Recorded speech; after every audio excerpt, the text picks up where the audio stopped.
This video is to show you how to apply all of the things that you've been learning so far into designing things like your business card, your letterhead, any other stationery, markup materials, flyers and social media graphics, etc. All that kind of stuff that you might need.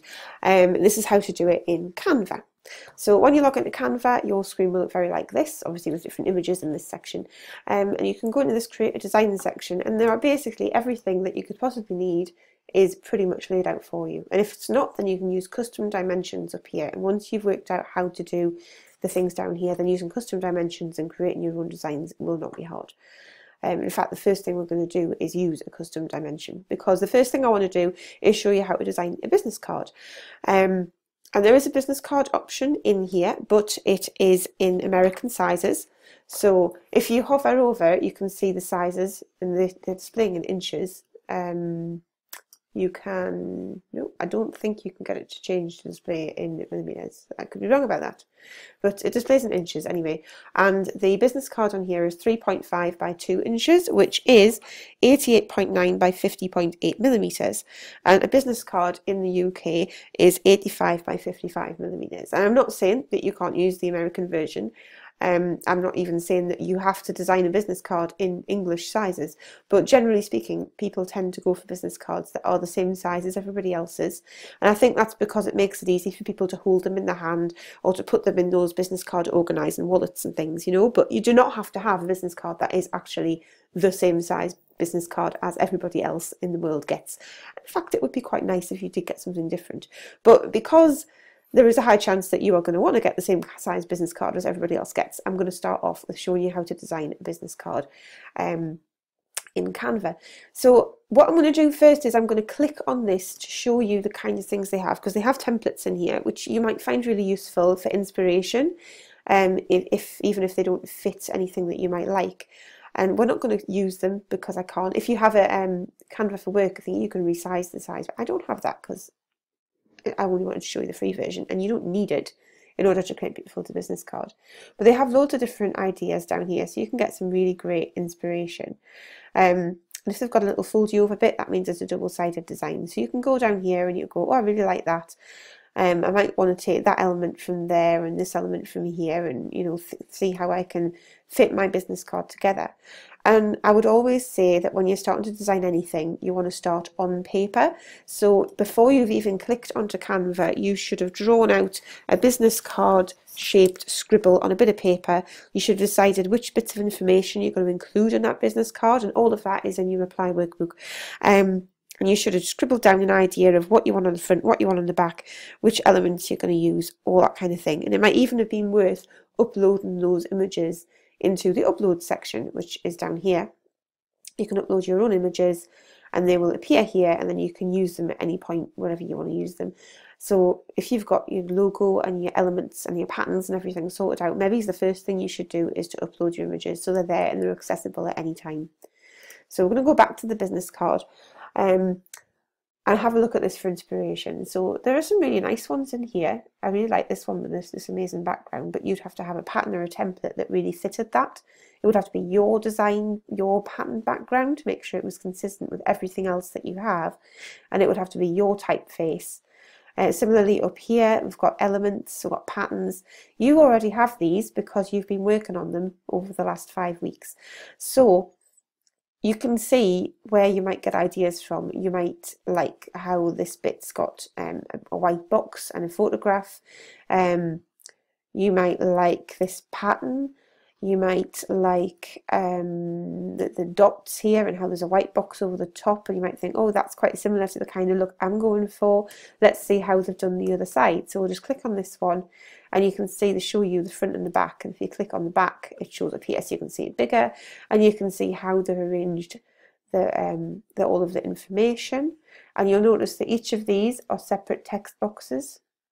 Well, I don't think the Hello Adam Fletcher bit isn't, but these headings are separate text boxes to go in lined up along the edge of the rest. And you can see like how that's laid out, which is really interesting. And it just helps you to see. So here they've used the texture, the pattern even, and they've wrapped it round. So it's on the front and then it wraps round onto the back, which is lovely. And if you've got a really lovely pattern, you might want to do something like that too, just to carry the interest across.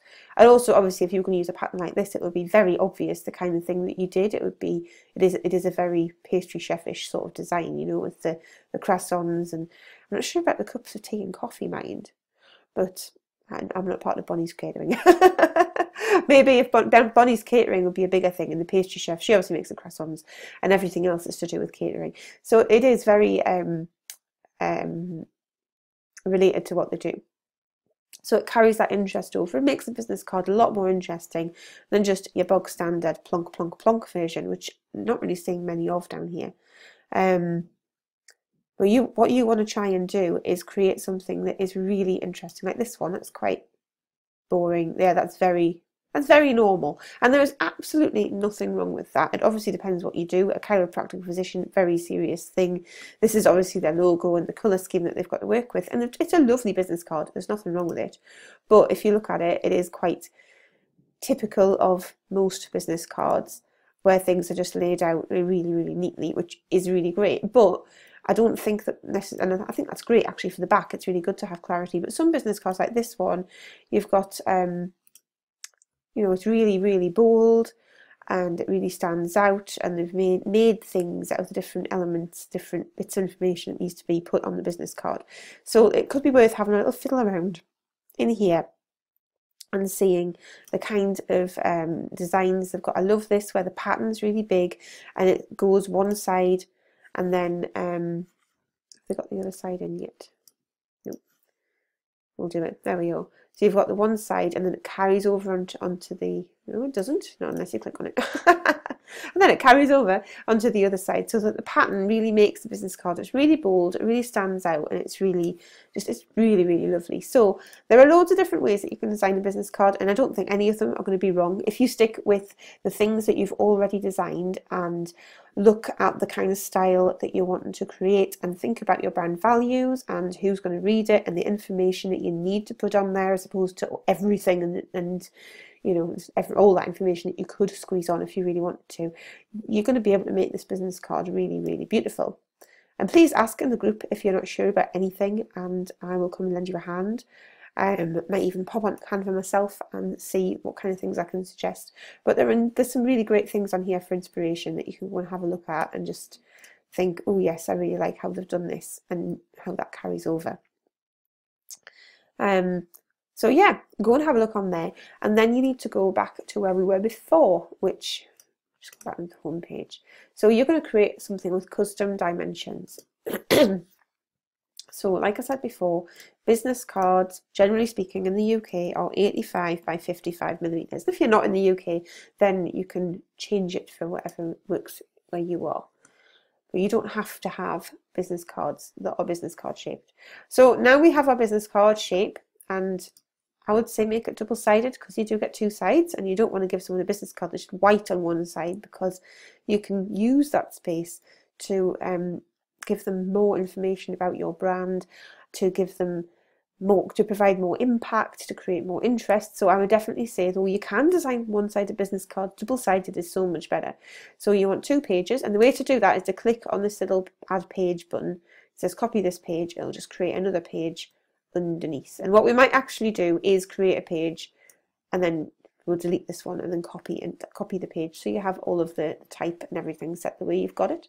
So I have not uploaded any logos or anything, so I'm just going to pause this video and go and do that, because I've suggested that you do that and I haven't done it myself. So I've uploaded some things so that I can actually design a business card, because that would be helpful. Obviously these layouts that they've put on here are really, really pants, because they aren't specifically for business cards like they were on the business card one, which is a real shame, because there was some beautiful designs in there. But I think you can see that even if you'd used it for inspiration, you would have ended up needing to change all or most of the elements on all of those designs anyway, in order to match what you do. So what we're going to do is we are going to start off by adding some text. So I'm going to make this like the simplest business card in the entire world, because I don't want to be really boring while you're watching me. But what I'm going to do, obviously, I'm going to put my name on, and I like things to be left aligned most of the time. I do like things to be centered as well, so we'll see where this goes. And oh, dear me. I'm going to change the font. So up here, you'll go up here and you'll find your font, which may or may not be in here, but you can upload your own fonts as well. I actually use Lato because I really like it. It's a beautiful, clear typeface. And I need to put it in my colour, which is, let me just have a look, Evernote over here, 361B40. And every time I type that in, I always think, I should have known that. Right, I think that looks absolutely massive, so I'm going to make that size 16. I would say make your name a bit bigger than the most of what the business card says, because your name is probably going to be the thing that people remember, you know, if they've met you at a networking event. I don't really usually like having a title, but I'm going to call myself founder designer, which is what I tend to call myself when you have to call yourself things on forms. Again, you don't have to have a title. It isn't the law. I keep thinking I would quite like to think of a catchy title that sounds a bit more interesting, because I haven't thought of one. I just try and avoid calling myself anything mostly. Oh, that's too ginormous. 14 will do. Oh, it's huge actually. That is huge. We'll go with 8, and we'll make this smaller as well because it is huge. Of course, you have to remember that on this screen, the business card is a lot bigger than it's going to be in real life. So you'll design this. You have to sort of line it up. You see these lines here, which I can't show you, like move around because I move the text around. They're really handy for helping you position things and lay things out properly. And you can see the numbers on the left hand side move up and down. That means you can get the same amount of space between each bit of words. So you want to pay attention to that. So I'm noticing here that it's 20.52. I could move it up, 20.46. 20.52 seems to sit really well and it snaps into place neatly. I do prefer a little bit less space than that though. It's actually really hard to move it up to exactly where I want it to go because that's too small. I think that'll just have to do. You have to do the best of what tools you have, don't you? So where was I? Talking about something. Yes, the business card on the screen is much larger than the business card's going to be in real life. So obviously you can make the whole design smaller to where you look at it and you think, yeah, that's business card sized. Or you can make it bigger so you can work on it. So if you think about it, it's going to be, I mean, I don't know how big your screen is, but on my screen, that is about business card sized, ish. In fact, you could even get a business card and hold it up next to it. It's a little bit smaller than that, in fact, for me. Yeah, that's a little bit smaller than a business card would be on my screen. So you can look at it and say, yeah, that's going to be okay, or that's going to look terrible. So definitely do that. Stand back from it. You know, you don't have to stay in your seat. In fact, getting up and moving around is a good idea, especially if you're getting stuck. The other thing you need to think about as well, which I haven't touched on yet, is the border. You need to make sure, as you probably have gathered, that white space is really important. Make sure you have plenty space around the edge for the border. Also, when you print your business cards, it is good practice not to have your text too close to the edge, because what will happen is they'll print the business cards like in, I don't know if that makes sense to you, like all on one sheet, and then they'll trim them, and sometimes the trimming can slip and then your words might get chopped off. So you need to allow some space for that, just in case such a thing should happen. Although it would also probably look a bit wonky and probably need to get them redone, but just allow some space for that and bear that in mind, because I think that's actually really, really important. So that's what I would say there. So I'm not going to keep those there, but I'm just going to put them there for the time being, and I will add in my email address, because to me, I prefer people to contact me via email. Email me. And I'm going to want that to be slightly different size, type, you'll see in a minute, just look slightly different to how everything else has looked so far. So we'll put that in an 8. Did I change these things to the right colour? See, that should be in that colour as well, because I don't want it in that colour. I would actually prefer to have, oh no, there we are. I would prefer to have this in one of my other colours, because I think you want to have that hierarchy with the design. So I am going to have this in mustard yellow, which is C7912B. There we go. And then email me, and I'll just create the rest in a minute. Oh dear. It is quite fiddly, but it doesn't matter, because you can still create great things. You just have to have a bit of patience and be good at spelling. That's a really nice typeface, isn't it? That Trocky. It's not mine, so I can't use it. So we'll go to later, we'll make this size 8. You might remember, I think I said when I was talking about the apply workbook that it's a good idea to have a short email address. Oh, sorry about that beep. And that's because, imagine if this was amy.purdy@whiteacresdesign.co.uk, or if I was, even worse, I was called Elizabeth Higginbottom or something, you know, like she had a really, really long name. That would be a nightmare to fit on a business card. That's size 8, which is probably, you know, you don't want to go too much smaller than that, really. I mean, you can, but you do want people to be able to read it. So I think 8 is usually a pretty good rule of thumb. So we've got that now. We've got email me in purple, and I'm going to change this so that's in mustard yellow as well, so that it looks a bit different and stands out. I'm going to move all of this down to near the bottom. See, it's lovely how you can line it up like that. It's really handy. So, oh yes, before when I was talking about this 2.52, imagine this is going to go directly underneath it, which it's not. Then you would be able to, I mean, using your eyes is definitely best, but you would be able to have a bit of a fiddle with it and try and move it so that it's in exactly the right place, which is not easy, I have to say. I'm finding it really hard to get it. Actually, no, it's not 2.52. It's 2.52, and then you'd have to add on. So no, that doesn't work. Ignore me, what I said about the 2.52. That's like the distance all the way down the page, but you need to know how big the text is to be able to really measure that. So that's not particularly useful, actually.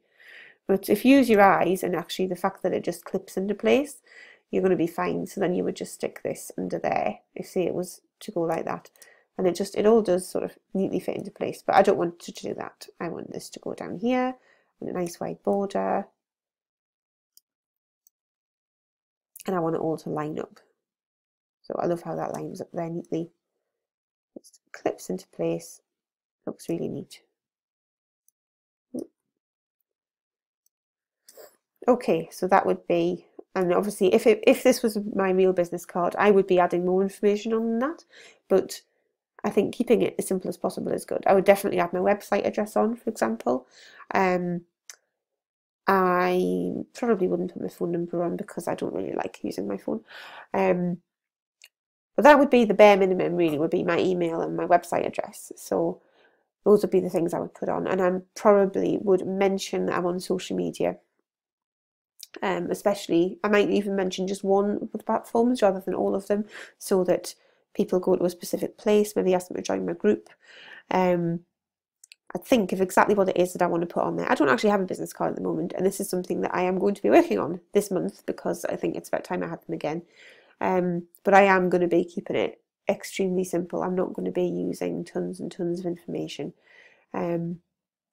Because people don't need it, they just need to get the bare essentials. In which case, founder and designer, which is what I put as my title, I probably would change that to, I'll probably have brand designer actually.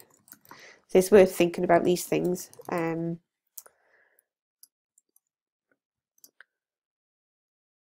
making sure it's really clear what it is that you do.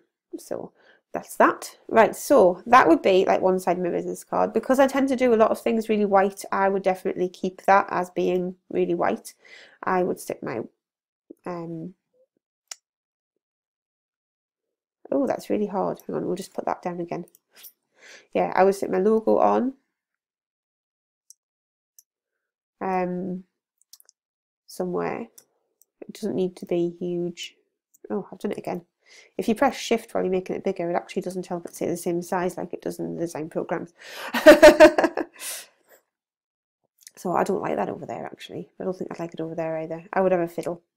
But I would have designed this on paper, which actually in this instance I haven't, because I've literally come on here to show you how to design things for yourself.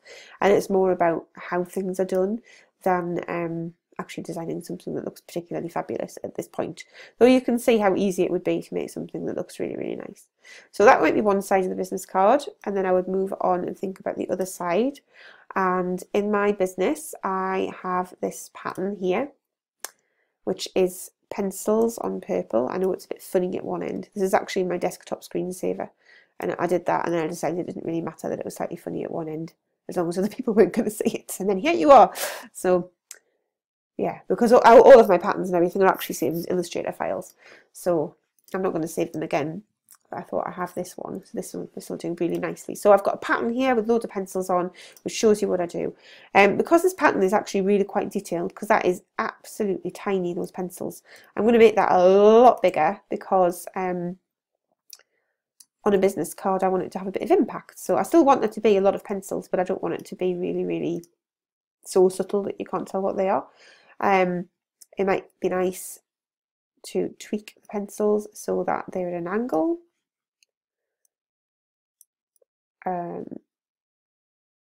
Yeah, that looks quite nice. And then I would stick maybe my URL on the back.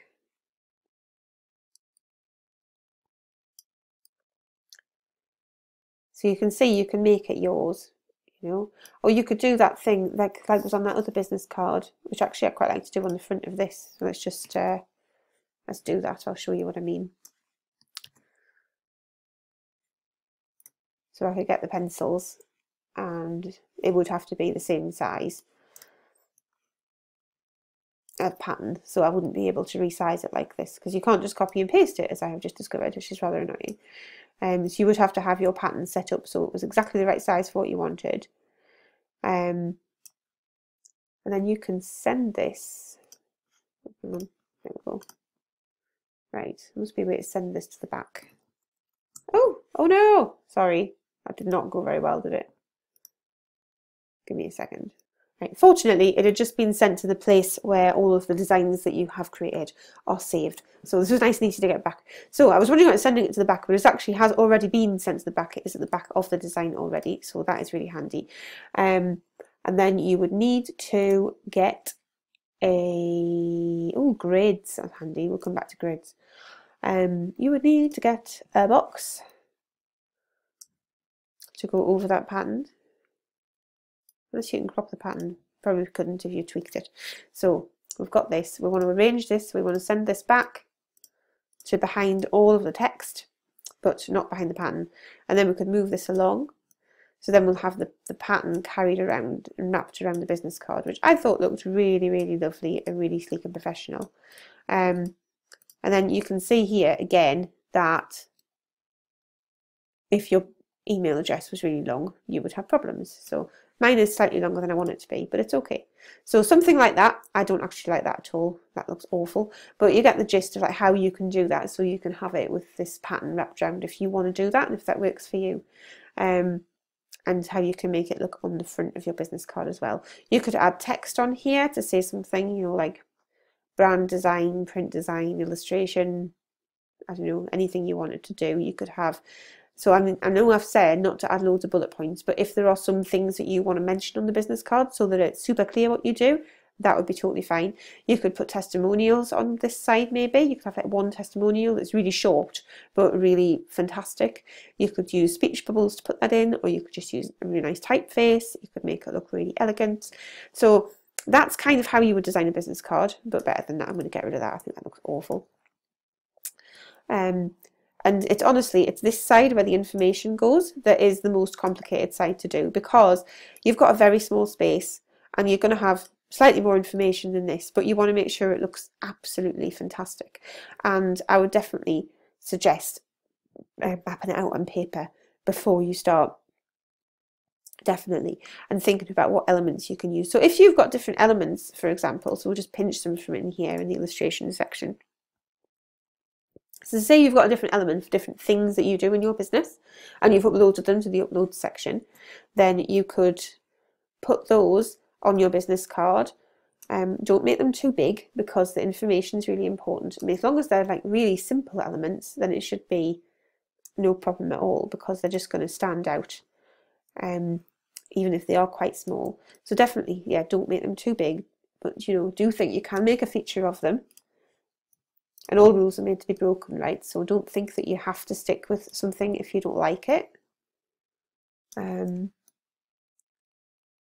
at the clock there. So say you've got like 3 elements. You could put them over there to add a bit more visual interest. You could get, oh hang on, I need this section again. You could go into the shapes part and you could find, trying to find a rectangle with rounded edges. That would be my preference right now. None of these are floating my boat. I have in my head what I'm looking for. Oh, there we go. That's a rectangle around its edges.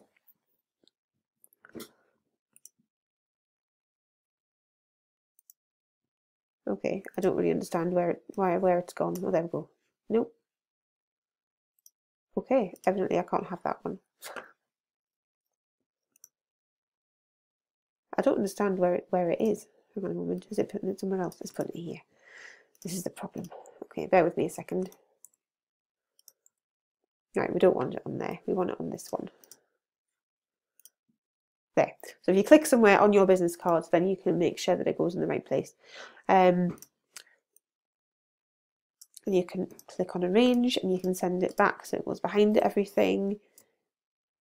So you could do something like that to highlight certain icons. It's just, this is the kind of thing you need to think about on paper before you begin. But I just wanted to show you the kind of things that are possible so you've got plenty of things to think about.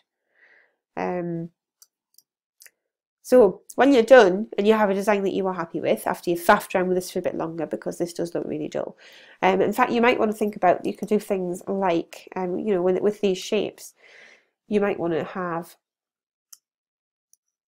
like a border top and bottom of your business card, for example. That can look quite nice to sort of set the design off.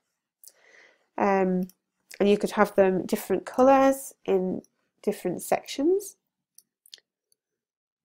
But you should have thought of all of this when you were working out your brand, and you should have a really, really good idea of what it is that you want your design to look like. And that can just sort of make it look a little bit neater. It might be that you want to go and find a line that is a bit more rough rather than really neat and tidy, or that's an interesting pattern or a bit more quirky. It may be that you feel you need to pay for some of the elements. I think they're literally like £1 each or something, aren't they? So it wouldn't be like massively expensive. But you could have those lines here that are swirly and... Where's it gone? There we go. Obviously this wouldn't fit me at all. Most of this wouldn't fit me at all, but I'm just showing you so you can get an idea of the kind of things that you could do.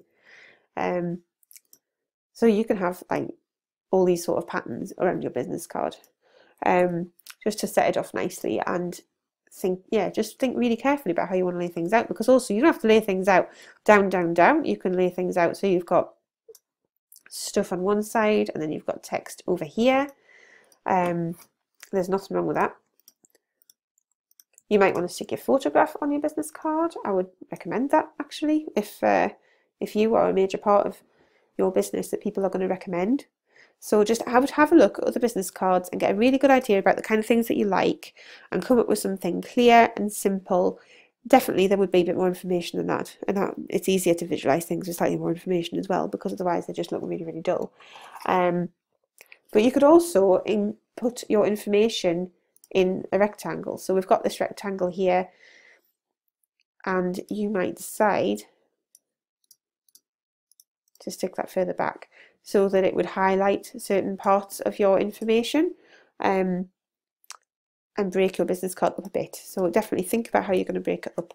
So hopefully that'll have helped a little bit. And then when you get to the end and you have something that you are really happy with, and do keep tweaking at it, go and make a cup of tea, go and watch birds in the garden, come back upstairs, or wherever it is that your office is, and look at the computer and think about, you know, if you're really happy with how it looks. If you're not happy, keep looking at other bits of information for inspiration. Tweak it till you're happy. And then when you're happy, you can go into download, and it's great because it's going to download a zip file that tells you you can download just one single page. It's up to you. You can decide whether you want it to have a transparent background or not. For a business card, you're not going to need it to, because it's going to be printed. You can save it as a PDF for print, which is brilliant. You want to tick that you want crop marks and bleed. There's a little question mark here that will tell you the answer, but basically it means you're going to get these little lines on your work so that it's prepared for printers. And this is what I was telling you about earlier about trimming not always being 100% accurate. So adding a bleed, which is a space that extends beyond the actual size of the design. I'll show you in a minute.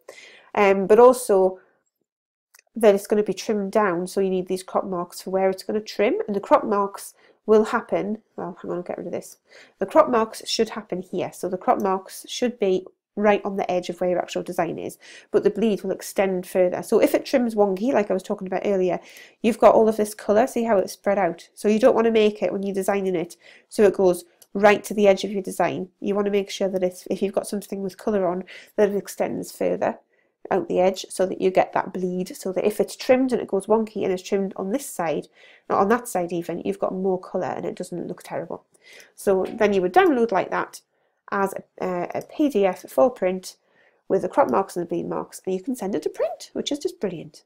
So now we're going to go and have a look at how to design other images. So I don't want to download that. It's going to save it, it just saves it automatically. So I'm just going to go back over here to this creating a design section, and it's just generating it down there. And actually we'll just go back there a second, because I feel like I should have mentioned something. Yes, you can see the design, but if you wanted to rename it, you could call it whatever you wanted to. Can't spell. Business card. You can call it something so that you can see what it's going to look like. And you can make copies and move to trash. So if you wanted to keep that, if you wanted to tweak something but you didn't want to lose it, what you could do is you could make a copy of it and open up the copy and make the changes, and then see which version you preferred.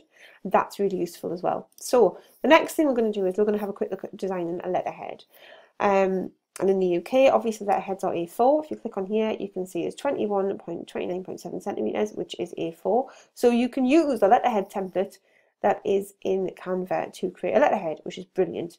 There's also the US letter over here, and you can see there's all these different options for different things that you can design, and it's all very similar. Basically, you can design everything exactly the same way. But we're going to just take this letterhead and have a look. So again, there will be layouts that we can look at for inspiration, and obviously they've all got text on. It's going to look a lot less full than that because it won't have so much text on. This one's been very designed with space for the logo and space to actually write big words and not so much room to write in. But then there are other ones where they've taken corners and they've left space, and some of them haven't followed the rules, I would say, about keeping space at the top left for writing your the address of your client. But that is actually okay. I mean, I would say that is the expected way to write a letter, but again, it is okay to do things differently. You don't have to do things the same every time, and actually you can come up with some really beautiful designs, as you can see here. You don't have to always stick your logo at the top right. You can stick it down the left, you can stick it straight across the top in the middle, you can put it at the bottom, you could do anything you want with it. You can have space all down one edge to put information in, and have space down this side to write on. That is completely fine. So there's loads of possibilities here of things that you can see to do. The things that are worth mentioning are that a lot of the time I find that most people like to print their own letterheads because people don't send letters as much as they used to, basically. Which, you know, that's not a bad thing. But if you wanted to send real letters, then you need to think about, are you going to get your letterhead printed professionally, or are you going to print it at home on your home printer? And that will make a difference to how you design it, because if you're going to get it printed professionally, you can do anything with it. You can use as much colour as you want. Like this is really green with the black text on the top, you know, and if you use that and you printed that on your home printer, that would be a lot of ink that you would be using on a regular basis. However, if you had that printed professionally and then printed over the top of it through your own printer with the text you wanted to add, that would be fantastic, because you're not going to design this bit here where the text is. You're going to get rid of all of that. You will know what you're going to use, but you're not going to have it there. All of this is going to be gone. So you're basically designing it like this without the text in the middle. And yeah, if you were printing this at home, that would be eating the ink in your printer, which if you don't mind, that's great. But for a tree care association, probably a bit environmentally friendly, that wouldn't be so good. But if you're going to get it printed professionally, then it doesn't matter, because the printer is going to print it and it's all going to be there and it's done for you. So if you're printing at home on your printer, this is quite a good example. Your printer might not print to the very edge. It might not be borderless. Not all printers are. So you need to know, first off, if your printer is borderless. You need to also have a little think about how long are you going to have that printer for. You know, I mean, it might be borderless now, but when you buy your next printer, will that one be borderless? So I would say that if you do have a borderless printer, it's worth designing a version that is also not borderless, so that you don't have to worry about that, which is one of the reasons why quite often letterheads don't have designs that go right to the edge. So that's worth thinking about. So this one would work fine on a printer that doesn't print borderless because it's got loads of space in the margins for where the printer wouldn't print, and usually it's about 10mm, 1cm, that it won't print all the way around. So you need to leave roughly about that much all the way around your design, unless you have a borderless printer or you're getting your design printed professionally, in which case it doesn't matter. You can also have a back on letterheads. There's nothing wrong with that. We'll talk about that a little bit later, just like you would in a business card, basically. And it's up to you again what you do with it. Look, I said I'd talk about that later, so we will. So you've got on here, you can see they've got their logo, you can see they've got some contact information, they've got something about which countries they serve. You will know what you need to have on your letterhead because you've already worked through the workbook to read what needs to be on there and what needs to be on there legally. And yeah, I would just say keep it as simple as possible. Don't overload the letterhead with too much stuff. But there's nothing wrong with having beautiful things on there to complement your branding. So I like this one here where it's got this lovely side bit and this is part of the branding. That's great. They've made a real showcase there of their website. And then there's all of this space. Space is great. You need space. Everything lines up beautifully down the side. This one's the kind that's centered. So they've got what the important information they have about their school up here, contact information down the bottom. They've got the little device here to split it up, which is also really nice. So yeah, have a look at this for inspiration. See where it takes you, and see what you want to do. And then, I mean, this is very print heavy. But how much of an impact does that have if that falls into your through your letterbox and you open it? You're going to want to read it, you know. So it's worth thinking about how you're going to print it first. And then obviously scribbling your ideas down and thinking about how you want it to look, working out what information you want to put on there, and then putting it together. So we shall do some putting it together. So obviously because you've done some work and you know what you want to include, you will already have a lot of the information that you want to put on. So I'm just going to start with this template because there's nothing wrong with starting with a template. You don't have to keep any of it. But if there's something that you like, it's going to save you time, then do it. So I obviously don't need this logo. Can't seem to get rid of this logo.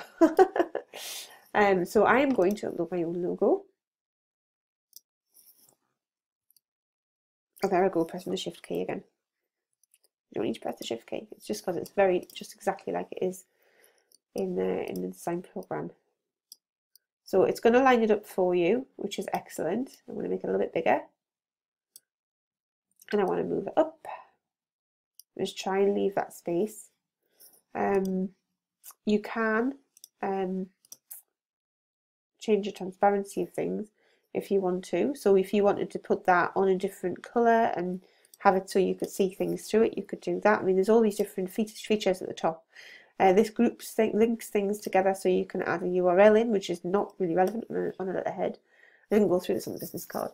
You can flip your design in any direction. You can crop it, which is also really handy.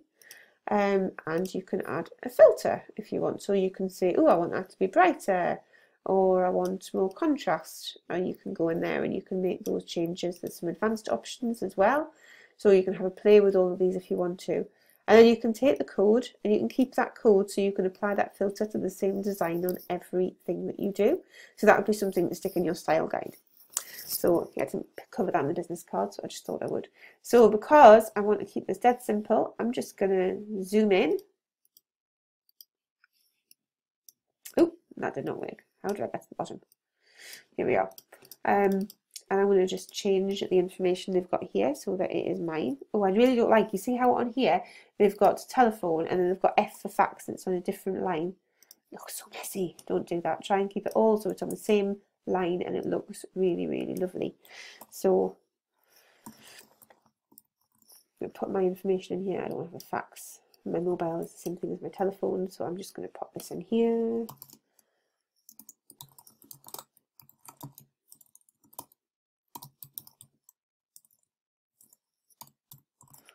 Okay, and I'm going to add my website.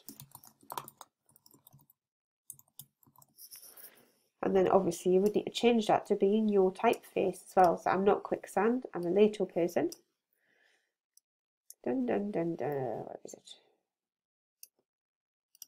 we are. And then if I want these bits to be different colours, I can change those colours too. So what did I say my colours were? Except it's going to change all of the text. So what we need to do is we're going to need to make another text box to add the other ones into. So I want the text to mostly be blue, I think, on this occasion. 4, 8, 60. And then because I've got T, E and W, can I copy and paste that? I can. No, I can't. Did not work. Right. So I'm going to have to do this separately. Really annoying. T, E, W. Put it into Lato. Right, what size was this? That was 8.2, so I need this to also be 8.2.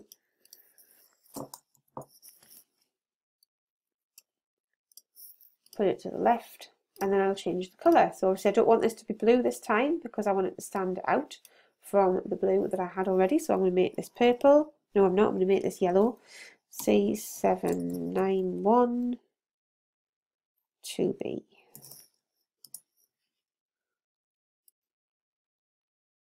And I can lay it over the top. And then what I would do, because you don't want there to be any problems with the printing, I will go into here and I will get rid of the blue versions, and I would move this along this whole box.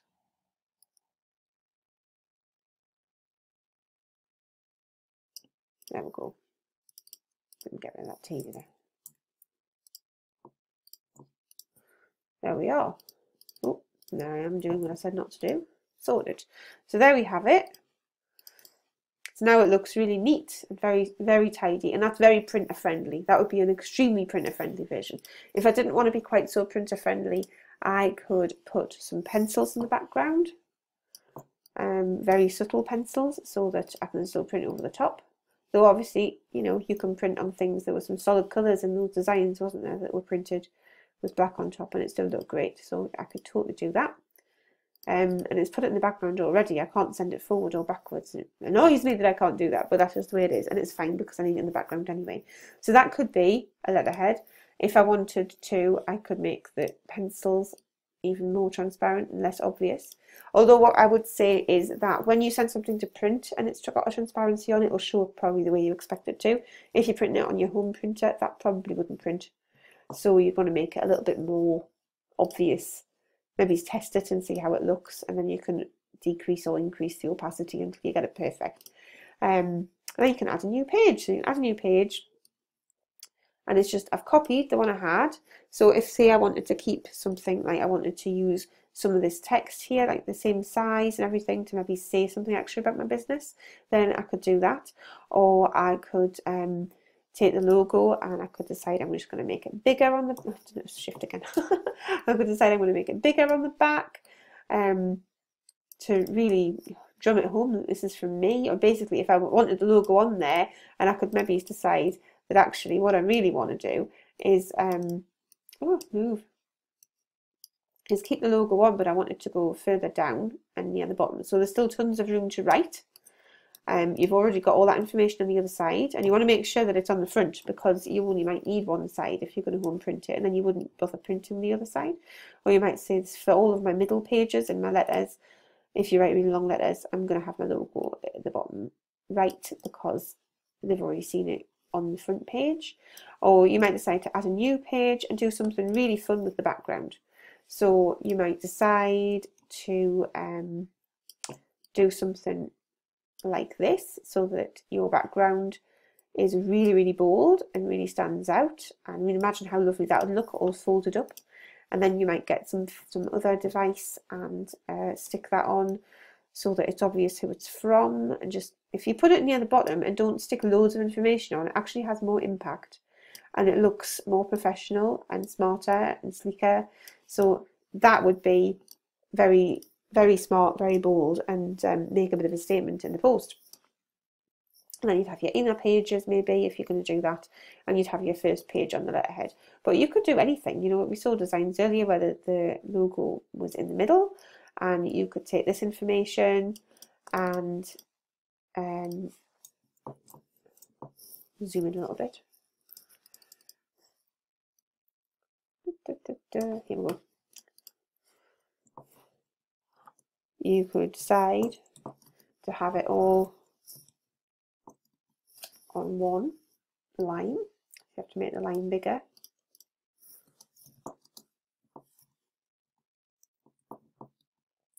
And I would say allow plenty of space between the sections.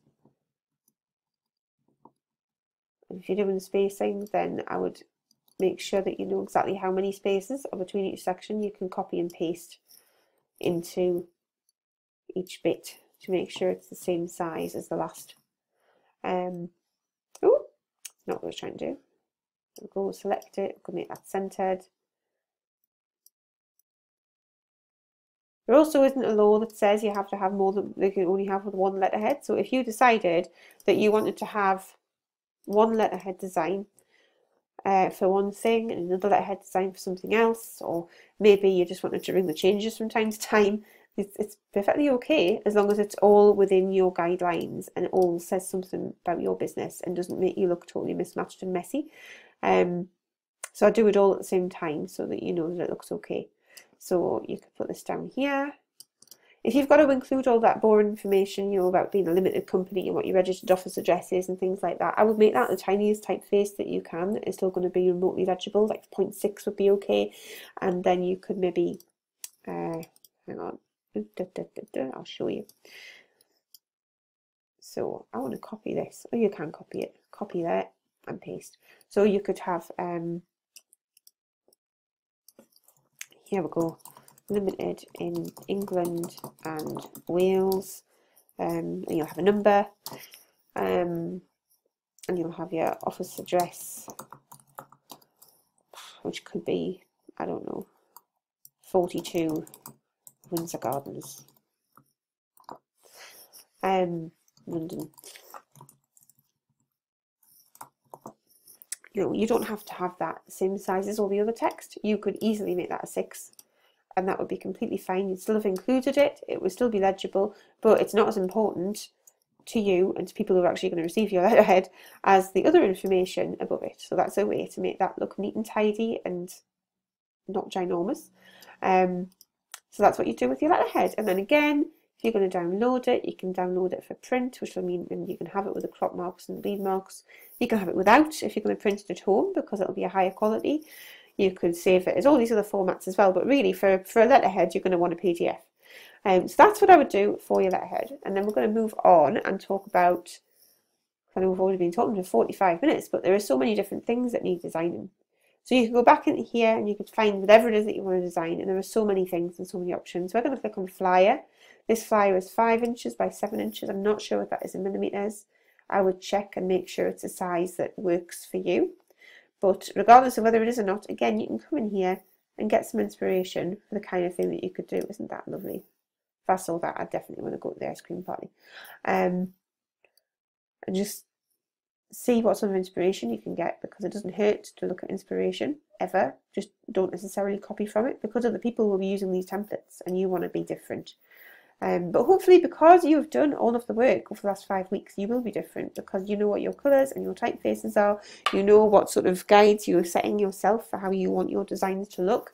So you've already made a lot of headway, and it should be fairly straightforward. So when you're designing a flyer, if you can do something fun like this, that would be great, but it might not suit the personality of your brand, of what it is that you do. This is a much more typical sort of leaflet design. Show me. I won't do it. There we go. So this could be about anything. You know, you could be talking about wise owls buy stationery at, I don't know, Stationery Plus, which is a really brilliant name for a stationery shop, isn't it? You know, you could do anything with that, and it doesn't have to be about owls. You would have your own imagery and your own ideas about what you want to do, but you could put all of this in there. You can see how they've got the bullet points. You can see how they've got bits of information here. They've got another page that's part of the design, which you can include. And I would hope, looking at the designs that they've got here, I think this must be roughly A5, because if this was A4, that would be more like a poster. So just keeping it simple is obviously a really good idea. As you can see through here, most of them do not have tons of information on the front side of the flyer, because the flyers do have two sides, generally speaking. Keep it simple, because if you have too much information, it's just going to be too cluttered. People are not going to want to read it. So definitely take some information from this. This one's got quite a lot of information on, but if you look at it, let me select it. It's broken up into blocks, into different colour sections. They've used a grid, which I said I was going to come back to split it up and make sure that all the information is easy to read and digest, because it flows well and it's not all just one big long paragraph. So that's something to think about. You need to think about how you're going to split that information up. So I did say we were going to talk about the grids now. So how do I do that? Elements. Here we are, grids. So grids are wonderful. This is what we got when we went on the business card design the first time. We've got loads of grids. And grids are great because it means you can split stuff up. So here's a grid. So as you can see, that gives you 5 columns to work with. So basically what you do is you use this grid, you arrange it, you stick it to the back of your design. Tell you what, we'll just get a plain design to start off with. I've got something I can choose and then delete everything that's on it really easily.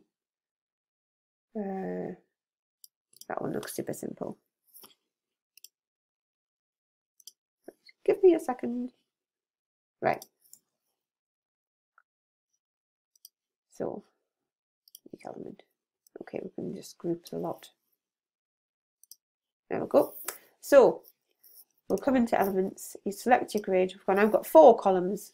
So you definitely want that to stay at the back, but you can see that you've got 4 columns to help you split your design up. So you could decide to choose a picture. Do I have a picture that we could use for this? We'll use this one. So you've got a picture and you want to stick it in there. It's already kind of moved it. Oh, see, it's gone and stuck it in the column, which could be what you want. But on this occasion, I don't particularly want to do that. I actually just want the picture to stay the same size. So it obviously does that, which is really handy if you want things to stay within the columns. But I don't. Go back. This is so annoying.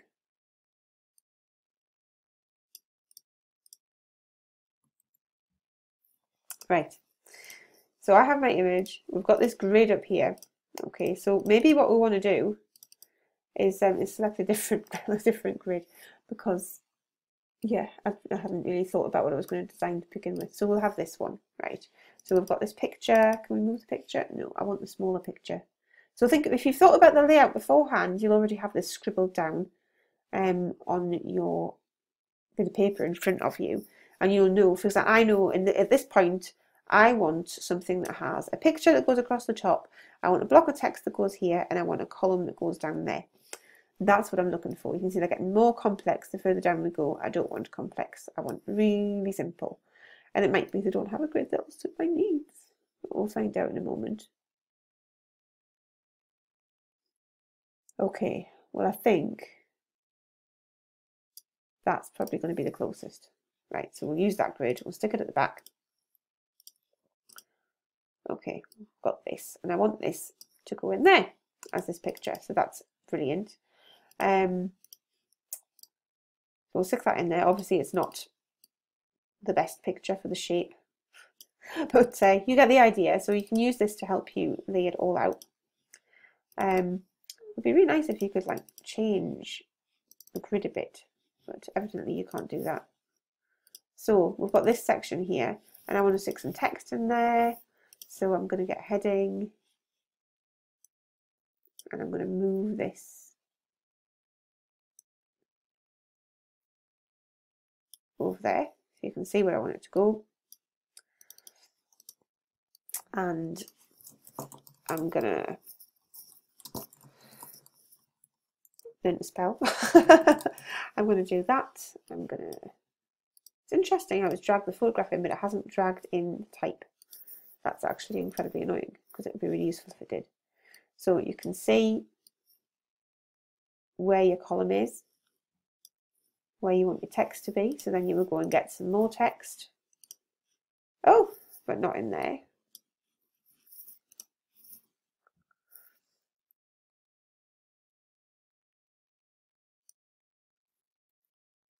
And you'll drag it so that it fits within that grid, because the grid is really, really important for helping you lay things out. Okay. And I just want words in here, so I'm just going to like type random things. And we'll make it left justified because that's my preference. We'll make it smaller, a lot smaller. I would make it smaller than that actually. Say this is A5.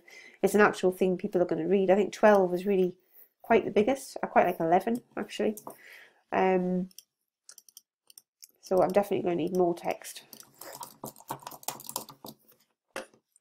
And it's not typing it in for me. There we are. So I'm just going to type rubbish because that's all I need right now. Now what I don't like about this grid, this won't be much of a surprise, is the fact that this grid does not leave you very much space before the margin. So that's annoying. But what we would do is, once you've finished with the grid, you can delete it. And you see it's taken my picture with it because it decided to insert it, but that's okay because you know exactly where that picture is going to go now. So you can use that to sort of help you position how it's going to be. So I'm going to crop this photograph.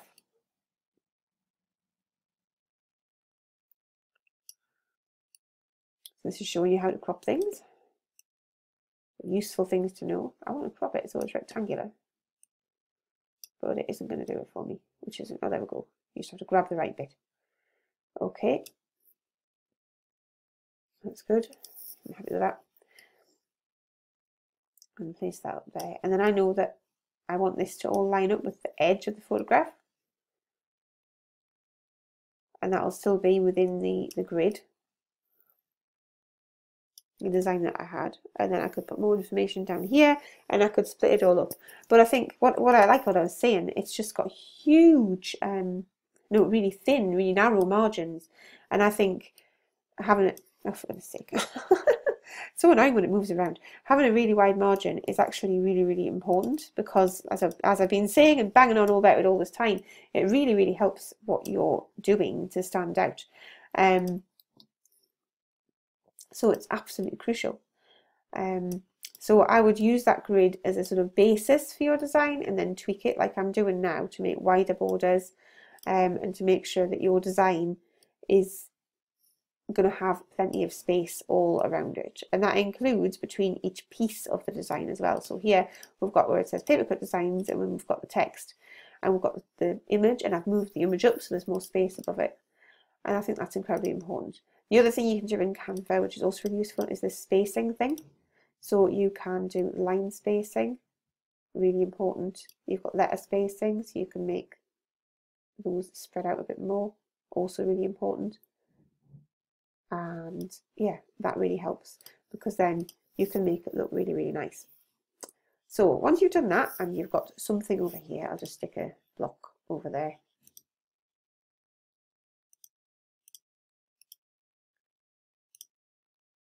Give me a second. Da, da, da, da.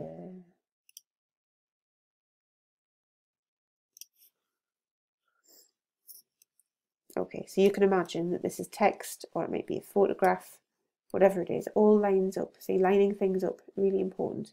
It's like little dotted lines that show up along everything. With the text, obviously the text box is higher, so you have to use your eye to see where it'll line up with the top of the text and the other box. I'll just make that a colour that isn't really too obvious, so you can just get the gist. There's something over there, okay? You might want to stick a special offer in this section, who knows? But when you're designing something, you really want to make sure you've got space around everything. And actually what I would also do, in fact this, I probably have put this at the top if I'd really been thinking this through, rather than just showing you, because this is basically a tutorial on how to use Canva, isn't it? So there we go. Oh, there I go again. And you might want to make that one centered.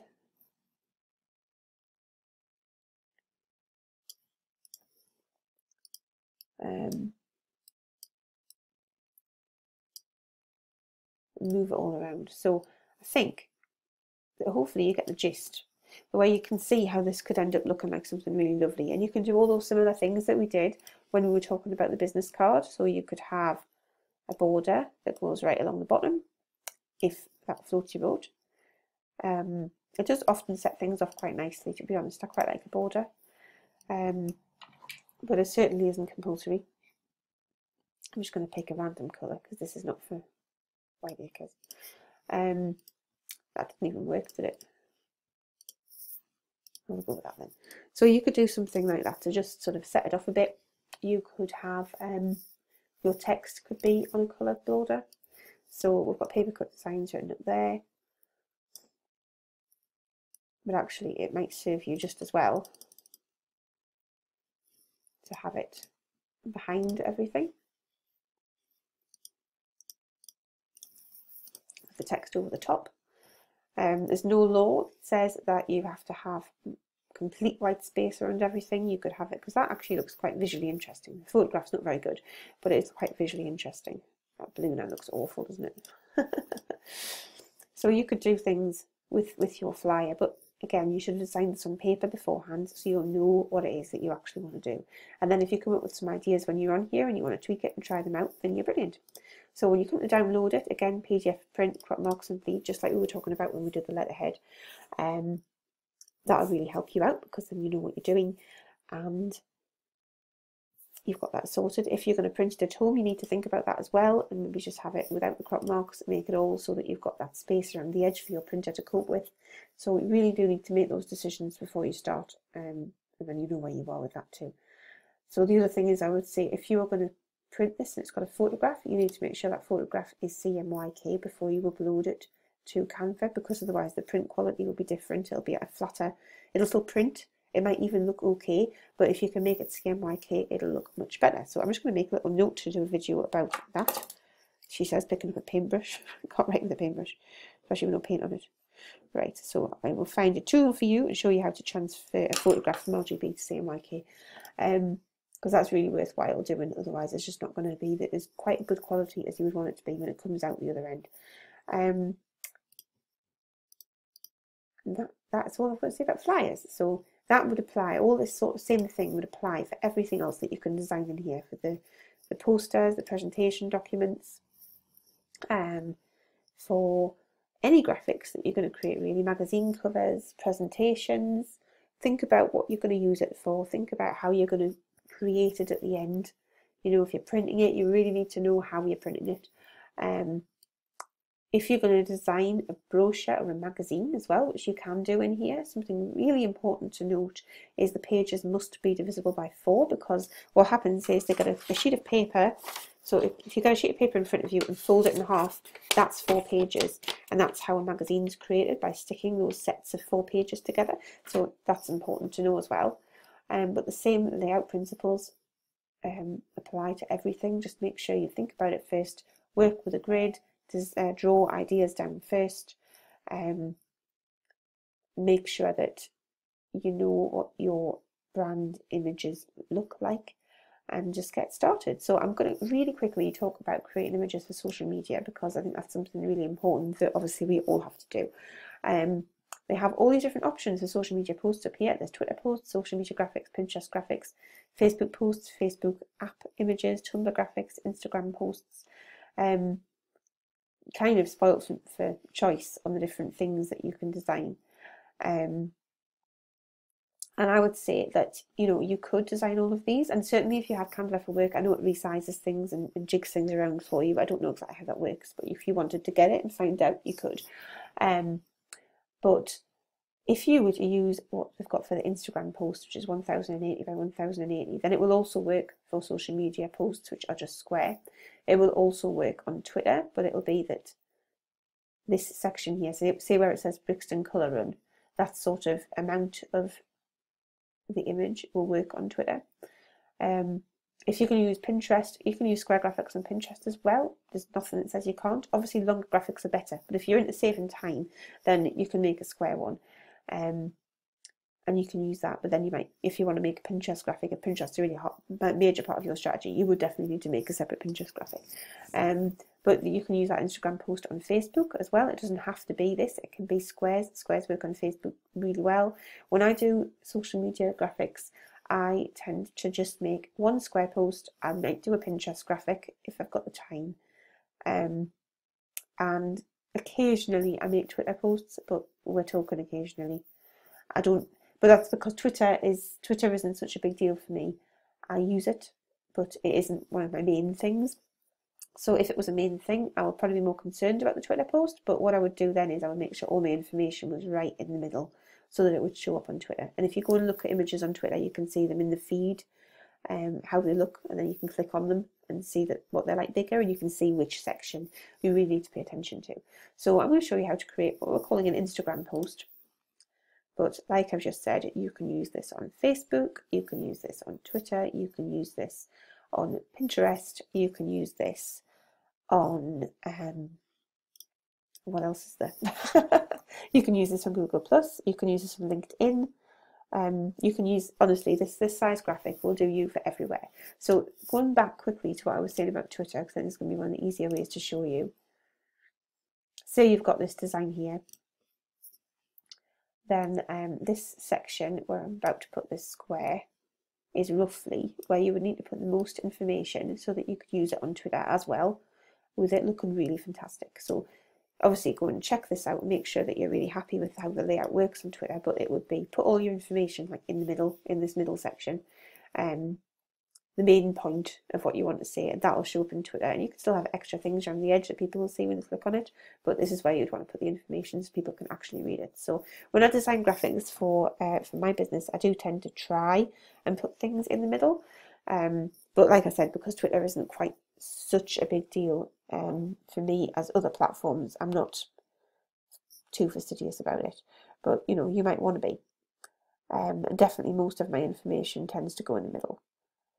And then you know where it is. However, having a quick look through Twitter right now, I can see that actually they're a bit, I would say they mostly show the middle, but there are definitely times here where they're showing the top or the bottom of the image as well, so you can't necessarily win. But if Twitter is really, really important to you, I would make separate Twitter graphics then. But on the whole,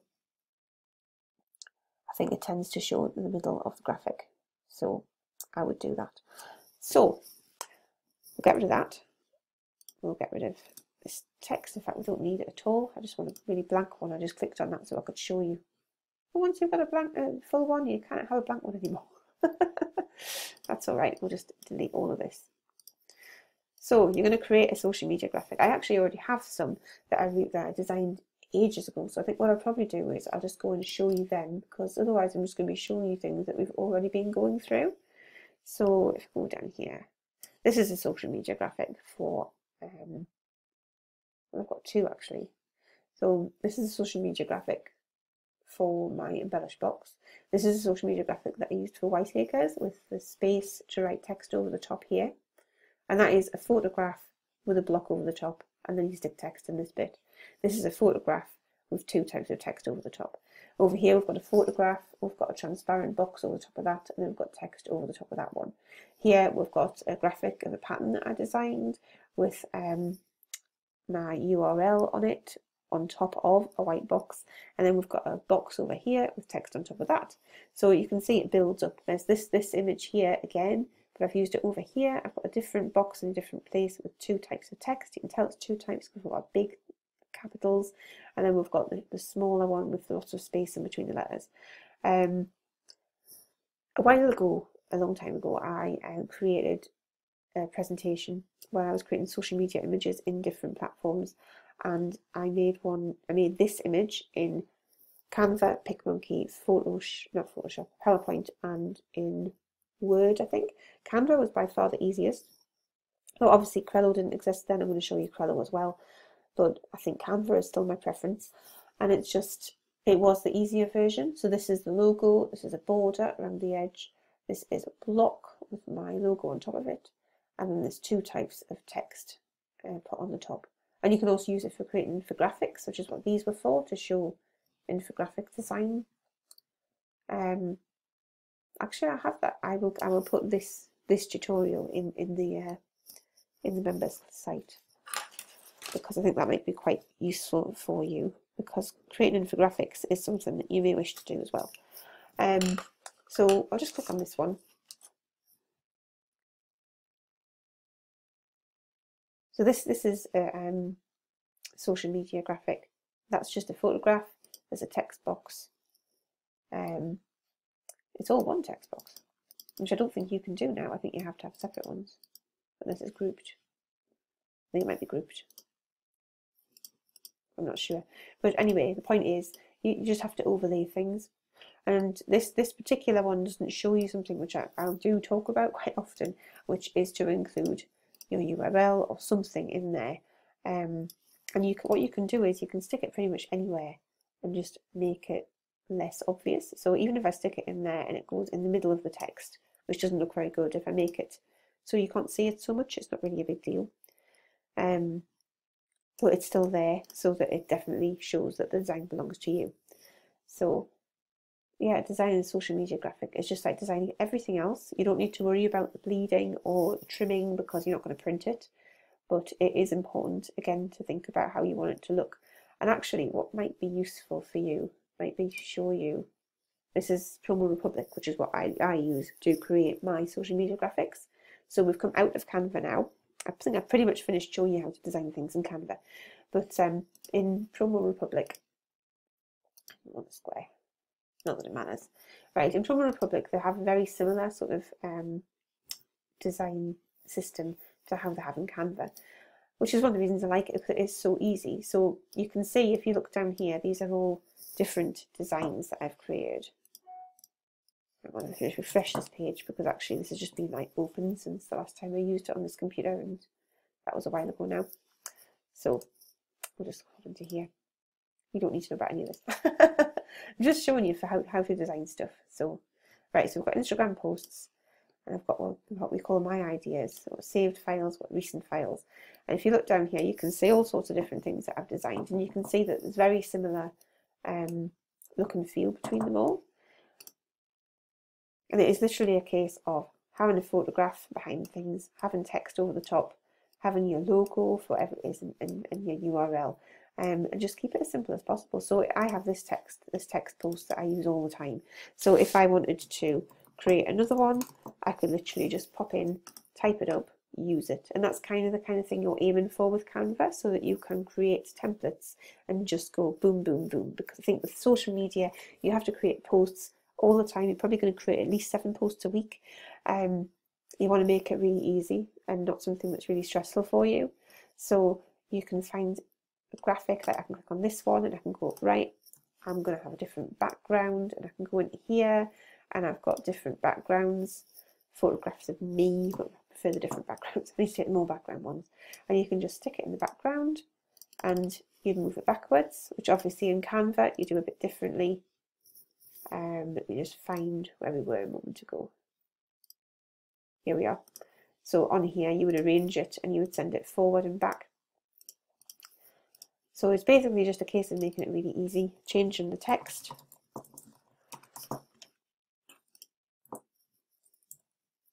And there you are, you're just sorted, and that would be it done, you know. So that's kind of what you're aiming for in Canva, so that you can make it extremely quick. So in here you would go in, you've got a photograph in the background, you might want to change that photograph, so we'll just delete the photograph. Oh, it's obviously on a grid there. So we'll find a photograph to go in the background. We'll use this one, very similar. It's already stuck it in the background, so that's really brilliant. We might want to change this to say there's 6 on that balloon, so happy 6th birthday. I think it was actually about 6 days left, wasn't it? Yeah, 6 days left. We can move that around. It's just very similar, just literally just moving things around. So celebrate 6 years of paper cutting or something. Obviously still in a very birthday-ish spirit. And make sure you've got that URL somewhere so that people can see that it's yours. And I would say it would be nice if it was somewhere where people can actually see it and it wasn't totally subtle. But there are times when you might want it to be really subtle, but I would definitely include it because it's just so handy so that people can see that it's yours and they can't suddenly decide that they're going to crop the image across here and ditch it. So it is kind of better to put it in the middle, but you know, it can spoil design. So you have to think about it and decide what's more important. And in general, if you can get it quite close to your design, then it's going to be quite hard for them to crop it off without it looking really awful anyway. So that would be how you would do that. And then you would go and you could create different designs with the same templates. So I've got this one as a template.